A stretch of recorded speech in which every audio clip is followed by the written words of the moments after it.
Gagawa tayo ng embutido. Wow, shoot. Let's go. Kailangan natin ng giniling,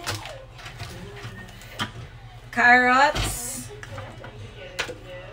relish, raisin, milk,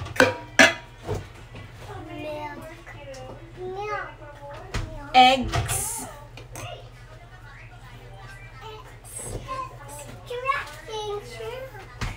pepper. Yan ang mga ingredients. Gagawa tayo ng embutido. At syempre, ang ating foil. Let's go! Hugasan muna natin yung giniling.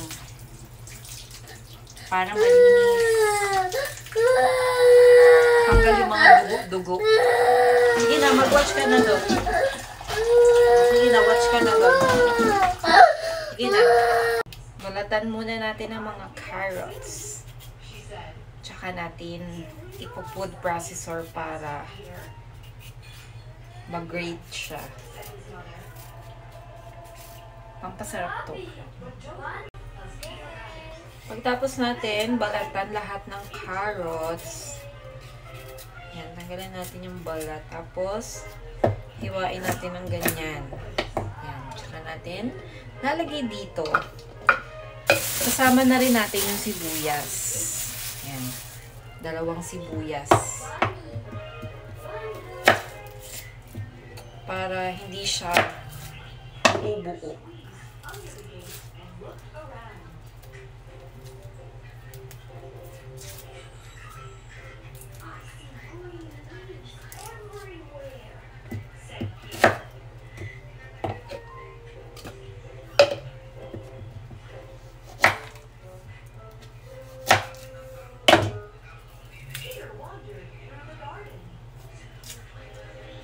Patayin mo na lang yung TV din. Kung ayaw naman ni Ria manood. Tanggalin mo sa saksakan. Nagre-review din si Ellie eh. Dad! Patayin mo na lang yung TV.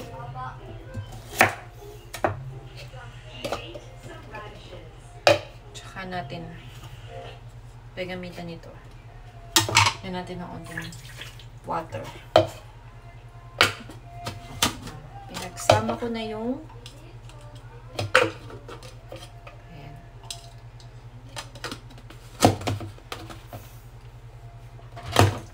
Lagyan din natin ng bawang. Ang ng bawang galing Ilocos. Mas masarap daw tong mga bawang na maliliit. Mas malasa siya. Pero matrabaho kasi ang liliit.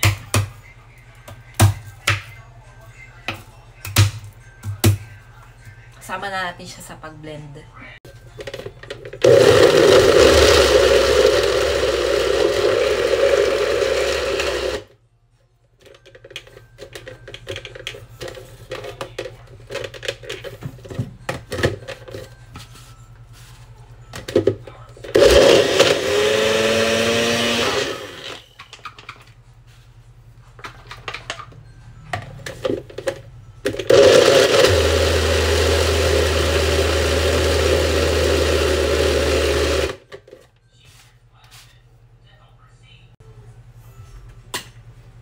Giniling,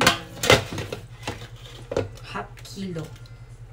Tapos, itong binlender natin na carrots. Make sure na malinis ang kamay. Ang buhol.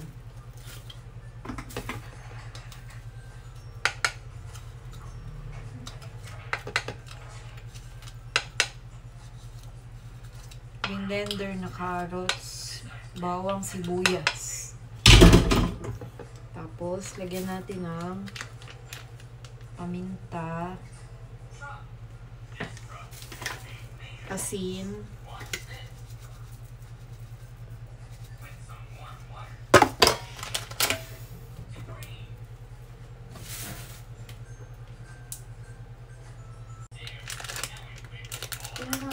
raisin,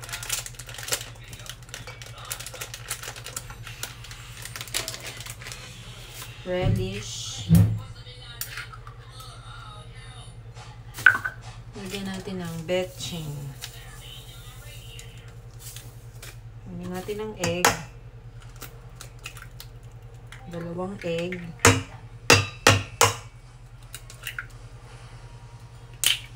Lagyan natin ng chicken cubes. Dahil wala tayong nabiling chicken powder. Chicken cubes na lang.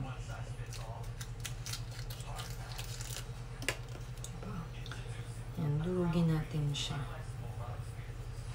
Make sure na malinis ang kamay. And then, lagyan natin ng milk.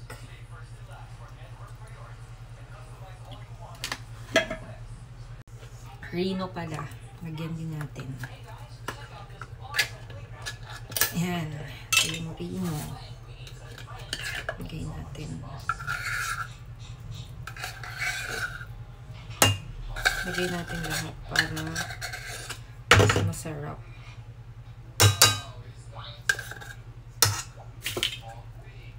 Malinis naman yung ating kamay.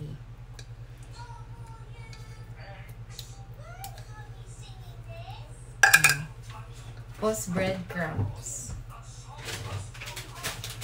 Lagyan natin ang breadcrumbs.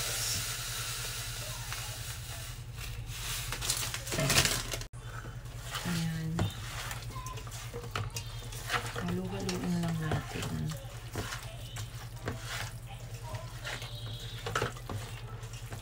Make sure halong-halo.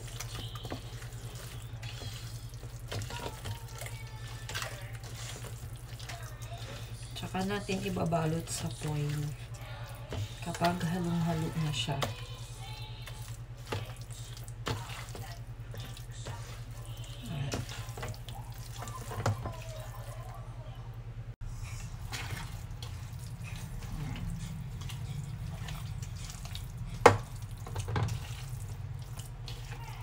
Dagdagan natin ng breadcrumbs.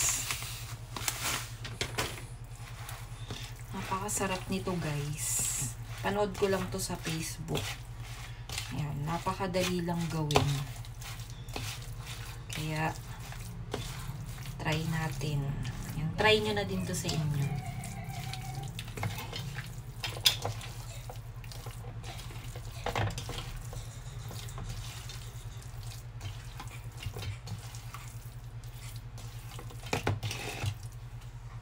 Lalagyan pa pala natin ng grated cheese. Kalimutan ko, buti na alala ko. Mas masarap ma-cheese.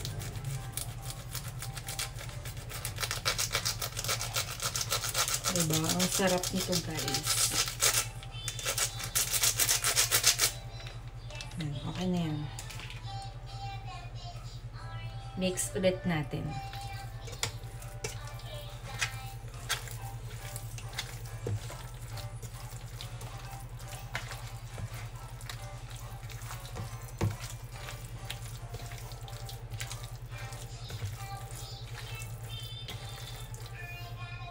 Magbabalot na tayo ngayon sa foil.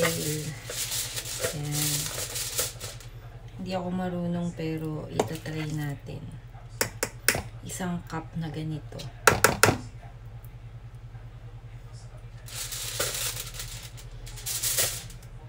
Ay, parang masyadong madami.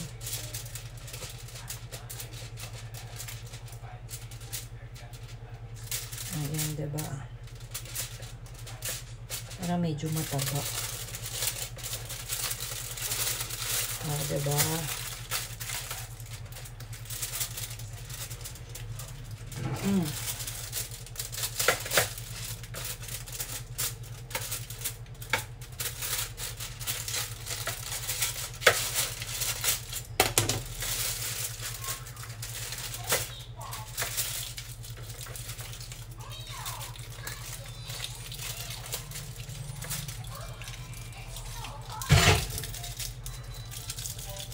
Pa natin ma-perfect.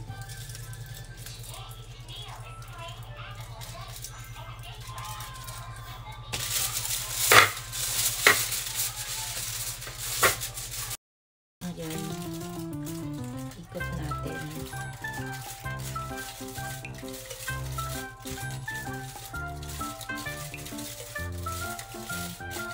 Gastos pala sa foil. Diba? Embutido.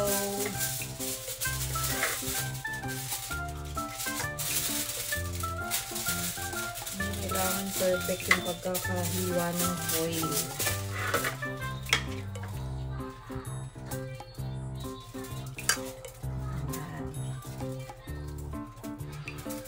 Tatabaan natin. Matataba. Mataba, pero maliit. Ayan. Diba? Nakakatatlo na tayo.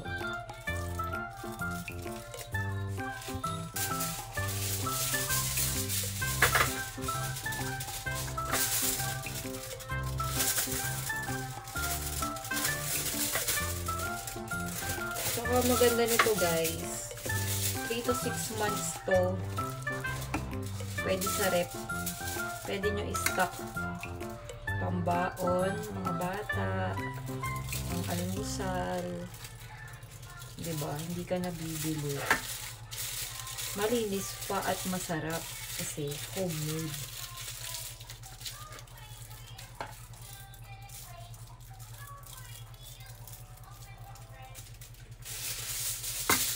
Diba?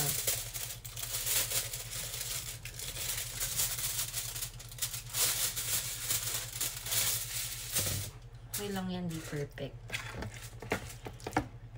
Yan, diba? Settled na akong lutuin. After nito, i-steamin natin siya.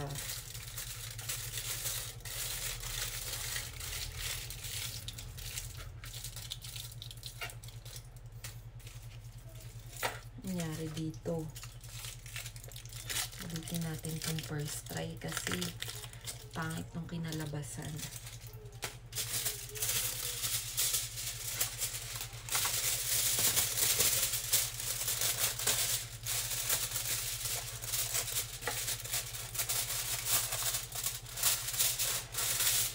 Yan. Kahit di perfect yan, okay lang.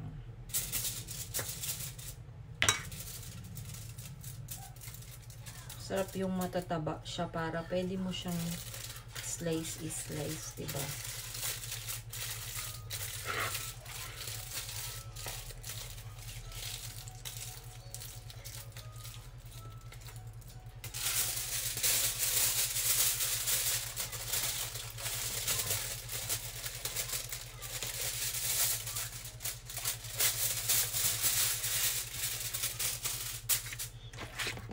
Ito na palaki yung ano ko. Kaya lalakihan din natin mga yan. Diba? Malalaking embutido. Yung special embutido parang nasa 100 ang isa. Ayan, diba? Mga mommy dyan. Pwede nyo itong pang-business.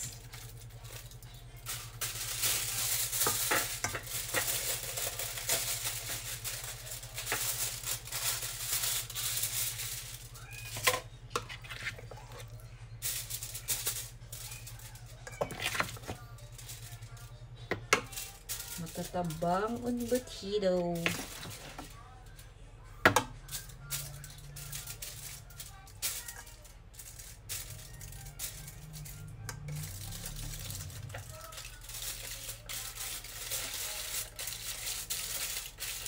Masarap, mataba. Tapos mahaba. Diba? Na perfect ko na.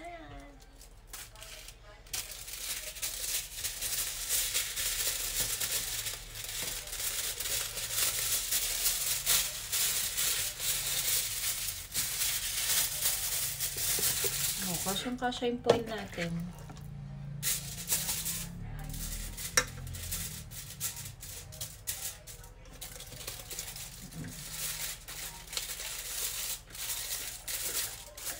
I-steam natin to. Tataba nung nagawa ko. Ito pinakamataba.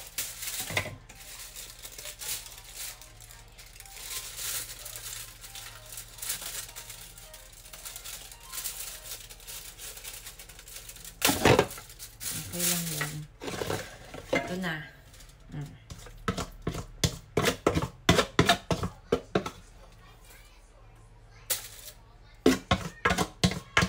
Simutin na natin yung nandito.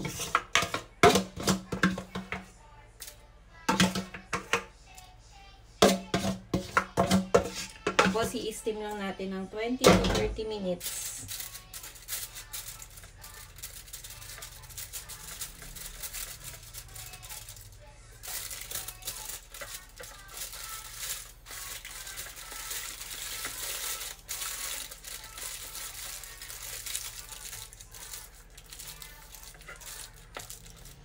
O, diba? Ang tataba ng nagawa natin. Ito na ang ating special embutido. Ano natin? I-steam na natin siya. I-steam na natin ng 20 to 45 minutes. Na-steam na natin. Ayan na siya. Let's palamigin lang natin ng onte tapos prituhin. Ang bango. Perfect, guys. Must try talaga to. Kuha tayo ng isa, open natin.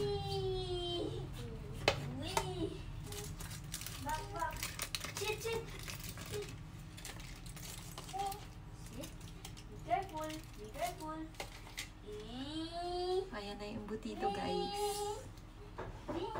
O, diba? Super bango. Palamigin lang natin tapos prituhin na. Medyo saucy siya. Kasi nilagyan natin ng milk. Diba? Alam mong malinis at masarap yung pagkakagawa kapag nag-homemade embutido ka. Try nyo na to, guys. Pakita ko sa inyo after prito. Ito, laki. Ito yung pinakamalaki natin nagawa. Oh, diba? Bongga. Ang laki.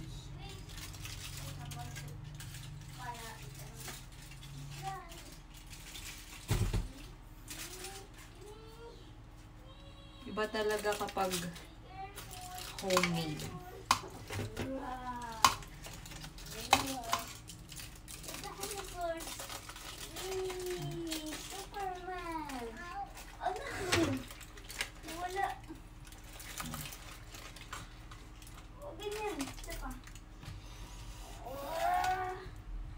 Pwede na itong tikman. Wow!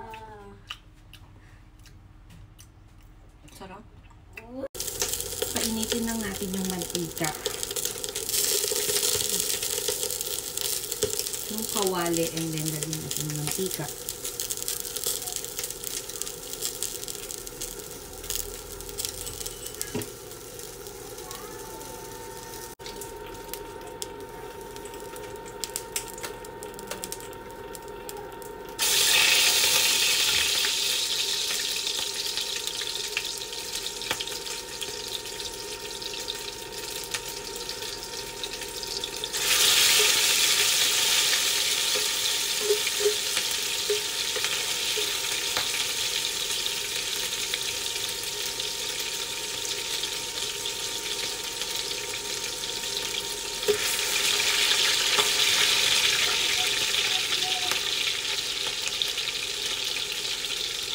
Try natin i-air fry yung iba.